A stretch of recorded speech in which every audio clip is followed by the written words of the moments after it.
Today, we're talking about a viral moment that's got people debating visibility, power, and leadership. When showing up is just not enough. I am your reporter, Alicia, and this is Black Girls News in the Den. This is where culture meets conversations, and we break things down of what's happening in culture, womanhood, and conversations that shape our everyday lives. So, today we're talking about Emma Grede, or Grede. I don't necessarily know how to say her name, but we're talking about her viral clip, how she said that women working from home is hurting their visibility in the workplace. So we're going to roll the clip for you. Boom. We're going to watch it. Work from home culture is a career killer for women. And let me explain to you why. Remembering that I have hundreds and hundreds and hundreds and hundreds and hundreds and hundreds of women that work for me. Now, what is happening is that we talk about all of this sort of upside of Zoom culture, but none of the rigidity of it. And no one will really tell you. But careers require proximity and visibility. You want a pay rise? You want the next promotion? You want the big corner office? Guess what? You need to be there. You might not want to hear it, because it might be comfortable in your living room, but the facts are the facts. And I'm not here to sugarcoat information or to load women up with toxic positivity. So you almost feel like it's a way to also, I don't want to say push us out, but it's almost slowly a way to be like, you're not needed, or you don't really, it's not, there's no urgency because you're away. It's eroding the potential for women to be successful. Interesting. Period. End off. Your boss won't tell you that because they're not allowed to tell you. The way we have built human resource culture in this country and the rest of the Western world is that no one can have that conversation with you. But the truth is the truth. It just is. If you're not there, if you're not in the room, there is going to be somebody else that is. And guess what? Like, they will get that opportunity over you. This is not about like whether or not these things are true or properly understood, or whether they're right, quite frankly. Yeah. Because I know that for some people, they're like, but wait a minute, I need this flexibility. And now that y'all are coming back now, I'm going to tell y'all who Emma Grede is, all right? She is a British businesswoman, entrepreneur, and fashion designer. She has done ventures involving members of the Kardashian family and a founding partner of Skimza and a co-founder of Safely. I think her husband is a co-founder of Skimza as well. So she has this book coming out called Start With Yourself, which is technically a lie because she didn't even start with herself. So we're not going to talk about this, but this episode is about listening to Black women, okay? She has her book coming out, so she's doing all these book tours. And I will say that I heard about Emma Grede like late last year because she was on the Breakfast Club. That was my first time even hearing about her.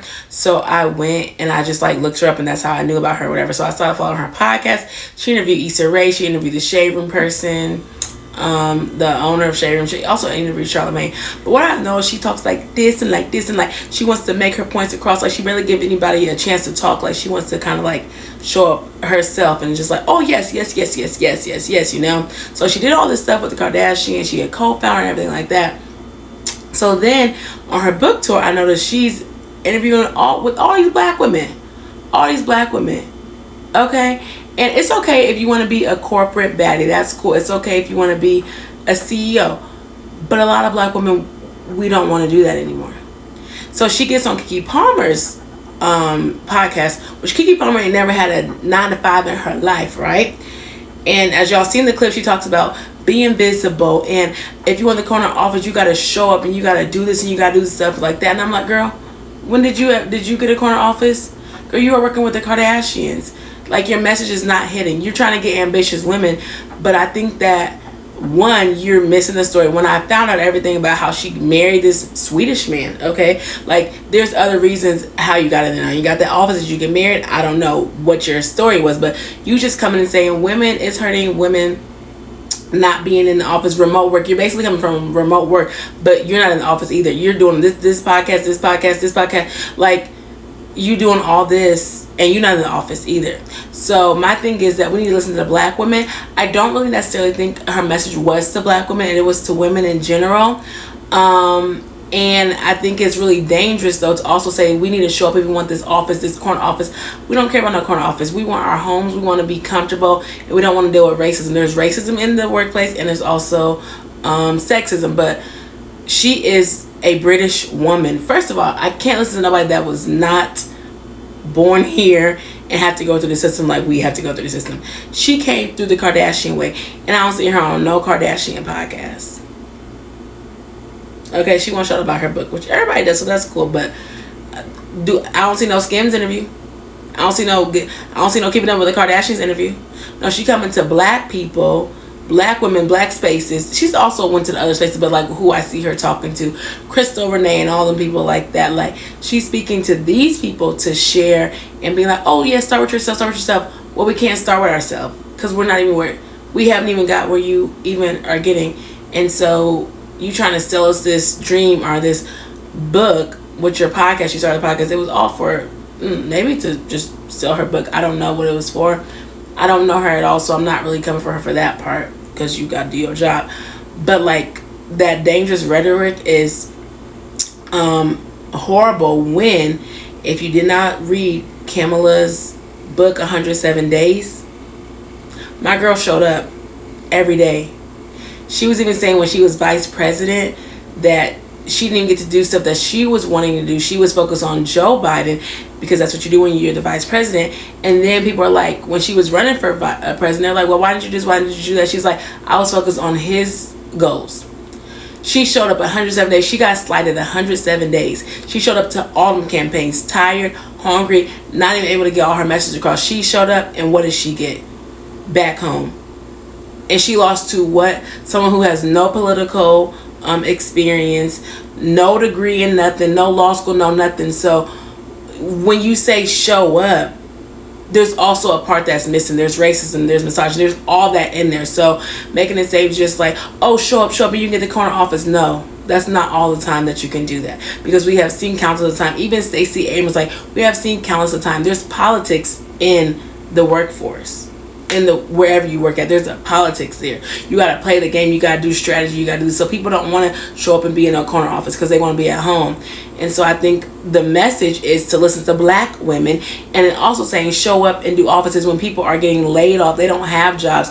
They're creating their own income, but that doesn't help her because she needs people to work in her office. And she says that she works for a lot of women, or a lot of women work for her.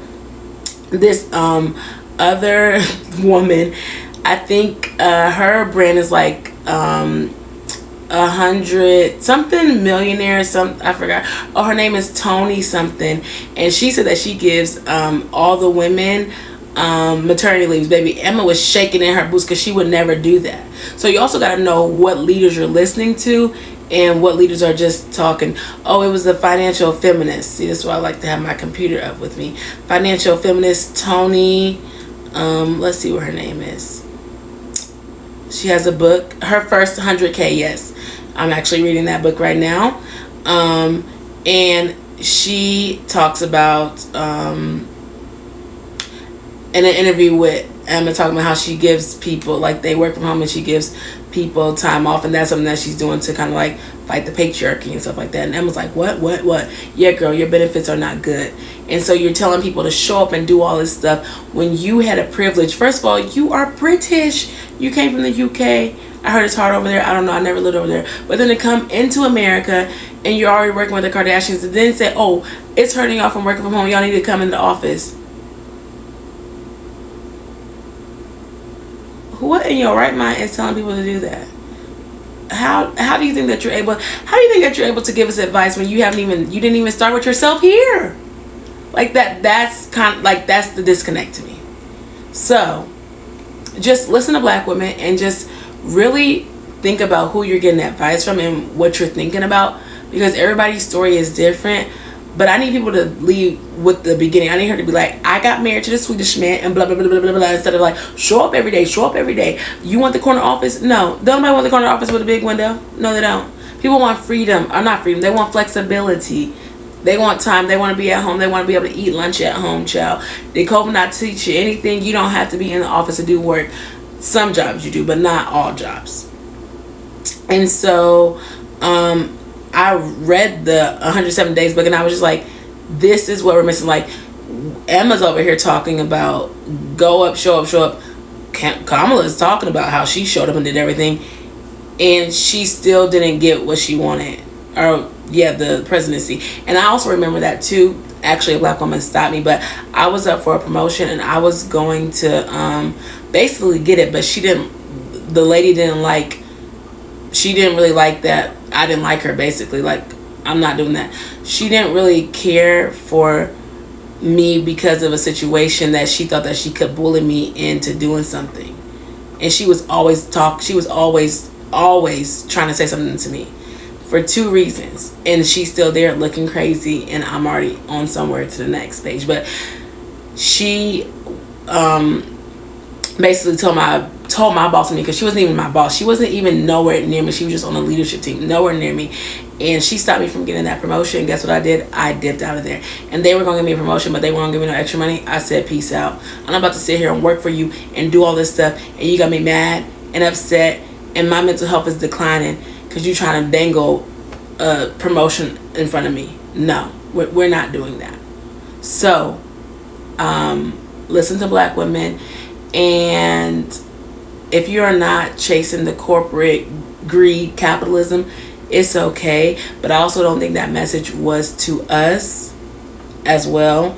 Like, it just, I don't even want to say it was toned up, but like, that message was not to us. Like, and I didn't watch the whole episode, so I'm going to say that and preface that I did just watch the clip. But that clip was enough, because I've already seen her. I've watched episodes on her podcast as well. Like I said, I was just getting to know her and getting to learn her. But like, when you just say stuff, and then she talks about like her motherhood journey and stuff like that. When you have the privilege to have nannies and different things like that, that's cool. But she's an ambitious woman, so if you want to be ambitious and have kids, definitely she's a great person to look up to within that. But I also think that sometimes, instead of us being upset, like, I'm not upset about it, but it's just like, I was like, that's not for me. So at this point, you just gotta kind of scroll. If things are not for you, they're not for you, and you just gotta kind of move on, because baby, that was not for me. So that's all I gotta say. If you like this segment though, please DM me or email me some topics you would like me to talk about. Until then, check out my podcast, Black Girls in Podcast. It comes out every Wednesday. We talk about womanhood from a media perspective. We also do a lot on this channel, from the Black Girls in Salon to Main Character Mondays, and also First Sundays, which will be returning. So make sure you like, comment, subscribe. I hope you enjoyed this news segment for the month of April, because it's been a lot, child. That is the Black Girl News for today. See you in our next segment. Bye.